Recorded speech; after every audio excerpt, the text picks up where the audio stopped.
Welcome to சாலாஸ் kitchen. இன்னைக்கு நம்ம பார்க்க போறது கரம் மசாலா பவுடர் எப்படி பண்றதுன்னு பார்க்க போறோம். முக்கவாசி இந்த ஃபிளேவர்ஃபுல்லான இந்த ஸ்பைசஸ் கலந்த இந்த பவுடர் சவுத் இந்தியன் டிஷ்ல நம்ம ரொம்ப யூஸ் பண்றது இல்ல.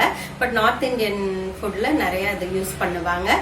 நம்ம ஊர் இதுன்னு கொஞ்சம் ஒரு வெஜிடபிள் அல்லது நான்வெஜ்லயும் நீங்க அது கொஞ்சம் சேர்த்துக்கிட்டீங்கன்னா ரொம்ப ஃபிளேவர்ஃபுல்லா இருக்கும். அதுக்கு தேவையான பொருட்கள் இங்க இருக்கு பாருங்க. இதுக்கு தனியா, சோம்பு, கிராம்பு, ஏலக்காய், பட்டை, மிளகு, 2 காஞ்ச மிளகாய். கடாய் பற்ற வச்சுட்டு நம்ம எல்லாத்தையும் ட்ரை ரோஸ்ட் பண்ண போறோம். இது அளவு எப்படின்னா இந்த டேபிள் ஸ்பூன், அந்த டேபிள் ஸ்பூன்ல 1 டேபிள் ஸ்பூன் தனியா எடுத்திருக்கேன். அப்புறம் இந்த டீஸ்பூன்ல 1 டீஸ்பூன் சோம்பு. அடுத்து இப்போ கிராம்பெல்லாம் காரத்தன்மை உள்ளது, அதனால இது சும்மா 4 மட்டும் சேர்த்துருக்கேன். நீங்க முதல்ல இந்த அளவுல வச்சு நீங்க பவுடரை பண்ணி பாருங்க. அதுக்கப்புறம் உங்களுக்கு டேஸ்ட்டை கொஞ்சம் ஆல்டர் பண்ணிக்கிறதுனா ஏதாவது ஒரு ஸ்பைசஸை கூட்டி குறைச்சு நீங்க உங்க டேஸ்ட்டுக்கு ஏற்ற மாதிரி பண்ணிக்கலாம்.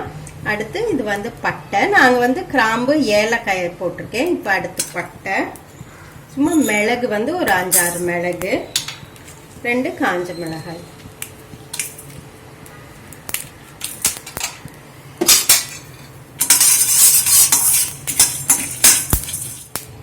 இப்ப லேசா எல்லாம் அந்த பொரியிற சத்தம் கேக்குது பாருங்க. இந்த நேரத்துல நீங்க அடுப்பை நிறுத்திடுங்க.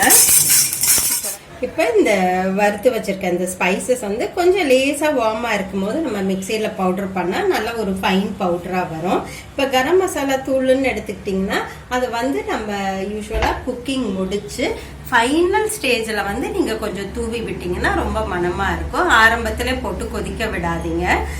ஸோ கடைசியில தான் கொஞ்சம் நம்ம லேசா போடணும்.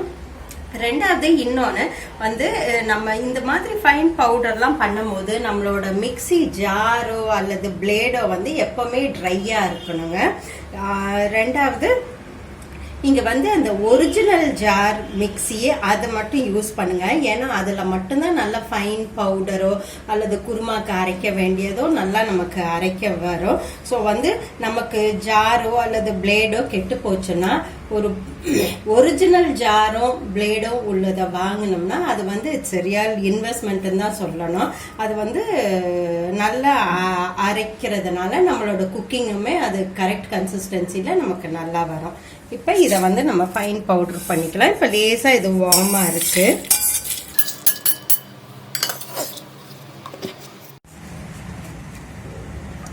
இந்த கரம் மசாலா பவுடர் நம்ம அரைச்சாச்சு.